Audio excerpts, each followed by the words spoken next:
Hello children, this video is in continuity with the previous video of the chapter Plant Tissue. The main objectives that we will cover in this video includes anatomy of a dicot leaf or a dorsiventral leaf and anatomy of a monocot leaf or an isobilateral leaf. Now let's discuss the anatomy of leaf. The leaves are of two types depending on the arrangement of the tissue. Dorsiventral leaves, which are present mostly in dicot plants. Isobilateral leaves, which are present in monocot plants. Dorsiventral leaf or a dicot leaf. A dorsiventral leaf receives more sunlight on the upper surface, and this accounts for the specific distribution or arrangement of tissues within a leaf. Here, dorsi word stands for dorsal surface and ventral word stands for ventral surface. Dorsiventral leaves are the leaves which are having more number of stomatas on ventral surface as compared to that of dorsal surface. Here dorsal means upper surface and ventral means lower surface. So dorsiventral leaves are the leaves which have more number of stomatas on lower surface as compared to that of upper surface. Epidermis. Epidermis is the outermost layer. It is present on adaxial as well as abaxial surface. Here adaxial means upper surface and abaxial means lower surface. Epidermis present on adaxial surface is called upper epidermis. Epidermis present on abaxial surface, that is on lower surface, is called lower epidermis. Epidermis consists of a single layer of compactly arranged living cells. Intercellular spaces are absent and chloroplast is also absent. The outermost walls of epidermis cells are cutinized. Cutin is present in the form of a layer called cuticle. The cuticle present on upper epidermis is comparatively thicker than the cuticle present on lower surface. Cuticle checks the transpiration. Stomatas are present on the epidermis and the number of stomatas varies in case of dorsiventral leaf. Stomata controls the exchange of gases and escape of water vapor. Epidermal hair may be present or absent. Epidermis protects the inner tissue. It checks the transpiration. It regulates the exchange of gases between internal atmosphere of leaf and external atmosphere.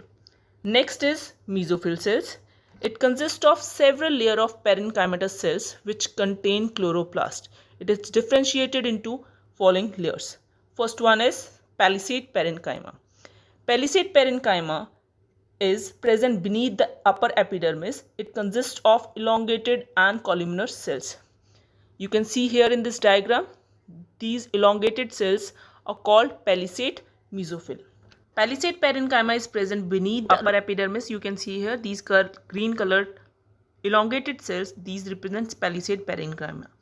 The cells are arranged in one or two layers at right angle to the upper epidermis. If present in two layers, the cells of outer layer are long and elongated and the cells of inner layer are short. Cells are thin walled and are closely packed. Intercellular spaces are present but they are narrow. These cells contain numerous chloroplasts which are present close to the cell wall.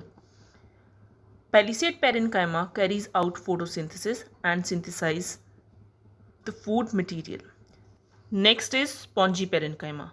Spongy parenchyma is present between palisade parenchyma and lower epidermis. The cells are irregular in shape and loosely arranged. Intercellular spaces are many and are broad. The cells contain chloroplast. The color of upper surface is different from the color of lower surface as the number of chloroplast in palisade parenchyma is more than that of spongy parenchyma. Hence, the lower surface of the leaf is pale green in color and the upper surface of the leaf is dark green in color. The cells of spongy tissue carry out photosynthesis and synthesize food materials. The intercellular spaces of spongy tissue helps in aeration. After this, next is vascular bundles. Vascular bundles are distributed within the mesophyll cells. They are arranged in the form of veins. The veins give mechanical support and helps in conduction of water, mineral ions and food material. Vascular bundles present at the base of leaf lamella are broader and those are present on the apex are narrower. The vascular bundles are conjoint, collateral and closed type. Each vascular bundle shows xylem towards the upper epidermis and phloem towards the lower epidermis. Xylem and phloems are present side by side on the same radii. Hence, bundles is described as conjoint and collateral. Cambium is absent between xylem and phloem, hence the bundle is described as closed type. Xylem consists of xylem vessels, xylem tracheids, xylem fibers, and xylem parenchyma. Xylem consists of one or two tracheids and they show annular or spiral thickening. Sometimes it may consist of one tracheids.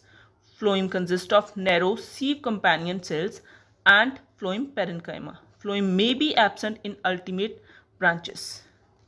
Each vascular bundle is surrounded by single layer of parenchymatous cells. This layer is called as bundle sheath. The cells are compactly arranged, which means that there is no intercellular space that is present between bundle sheath cells. The cells may or may not contain chloroplast. The bundle sheath extends on both the sides of epidermis.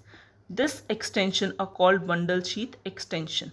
The extensions are parenchymatous. They help in conduction of material between the vascular bundles and mesophyll cells.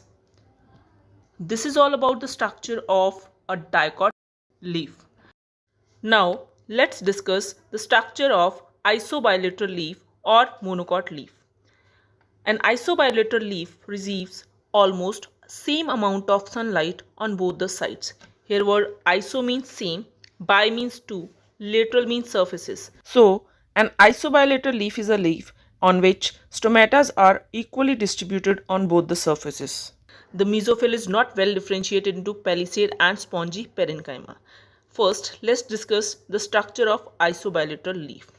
It consists of epidermis. Epidermis is the outermost layer. It is present on both adaxial as well as abaxial surface. The epidermis present on adaxial surface is called upper epidermis and the epidermis which is present on abaxial surface is called lower epidermis. Epidermis consists of single layer of cells. The cells are living, tubular in shape and compactly arranged. Chloroplast is absent. The outer wall of epidermal cells are cutinized. The cutin forms a layer called cuticle. Cuticle checks transpiration. Stomatas are present on both the epidermal layers almost equally. Beneath the stomatas are present air chambers. Stomata controls exchange of gases and escape of water vapor. Epidermal hairs may be present. Upper epidermis shows large thin-walled cells present here and there. These cells are called bulliform cells. They are highly vacuolated and are filled with water. They are hygroscopic and help in rolling off leaf lamella during unfavorable environmental conditions. Epidermis protects the inner parts. It checks transpiration and it regulates the exchange of gases and escape of water vapor. Then is mesophyll cells. Mesophyll is the ground tissue of the leaf. It is present between epidermal layers and it is not differentiated into palisade tissue and spongy tissue. It consists of compactly arranged thin-walled isodiametric cells. Intercellular spaces are present but are narrow. The cells contain numerous chloroplasts. They carry out photosynthesis and synthesize food material. Then is vascular bundles. Vascular bundles are present within the mesophyll. They are arranged in parallel series and are collateral, conjoint and closed. Xylem is present towards the upper epidermis and phloem is present towards the lower epidermis. Xylem consists of vessels, tracheids and xylem parenchyma. It helps in conduction of water and mineral ions. Phloem consists of sieve tube and companion cells and helps in conduction of food material. Each vascular bundle is surrounded by a bundle sheath. It is parenchymatous. The cells are large, thin-walled. They contain chloroplast. Bundle sheath extends on both sides of epidermis. These are called bundle sheath extensions, which are sclerenchymatous in case of isobilateral leaf, but were parenchymatous in case of dorsiventral leaf. Next is difference between dorsiventral and isobilateral leaf. As we people have already discussed, dorsiventral leaves are the leaves which are present in dicots. Isobilateral leaves are the leaves which are present in monocots. Dorsiventral leaves are the leaves in which stomatas are present more in number on lower surface as compared to that of upper surface, whereas isobilateral leaves are the leaves in which stomatas are almost equally distributed. In case of dicot leaf, guard cells are kidney shaped, whereas in case of isobilateral leaf, guard cells are dumbbell shaped. In dorsiventral leaves, bulliform cells are absent, but they are present in case of monocot leaf. Next, we will talk about mesophyll cells. Mesophyll is well differentiated into palisade and spongy parenchyma in a dicot leaf, but it is undifferentiated in isobilateral leaf. Dorsiventral leaves have vascular bundles which are arranged irregularly, but they are arranged in rows in case of isobilateral leaf.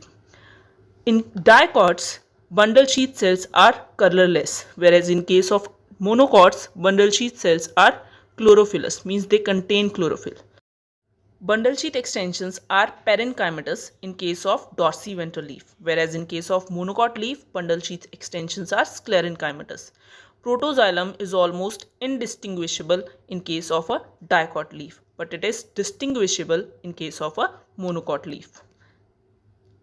Thank you everyone.